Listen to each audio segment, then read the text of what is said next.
ছয়জন অলরাউন্ডার নিয়ে আফগানিস্তানের এশিয়া কাপের দল। ১৭ সদস্যের দলকে যথারীতি নেতৃত্ব দেবেন দেশটির ক্রিকেটের পোস্টার বয় রশিদ খান। রিজার্ভ খেলোয়াড় হিসেবে রাখা হয়েছে ৩ জনকে। বড় টুর্নামেন্টের দল ঘোষণায় কয়েক বছর ধরে নতুনত্ব আনার চেষ্টা করছে আফগানিস্তান ক্রিকেট বোর্ড।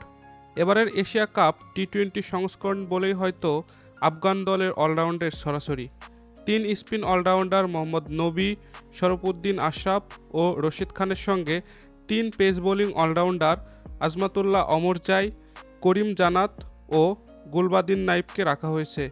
দলে পেসার ৩ জন, নাভিনুল হক, ফজল হক ফারুকীর সঙ্গে ফরিদ মালিক। প্রত্যাশিতভাবেই উইকেট কিপারের গ্লাভস হাতে দেখা যাবে রহমানুল্লাহ গুরবাজকে। ব্যাকআপ উইকেট কিপার হিসেবে থাকছেন মোহাম্মদ ইশাক। বাদ পড়েছেন হজরতুল্লাহ জাজাই ও জুবাইদ আকবরী। তাদের জায়গা নিয়েছেন ইব্রাহিম জারদান ও শরফুদ্দিন আশরাফ। এবারের এশিয়া কাপ শুরু আগামী ৯ সেপ্টেম্বর।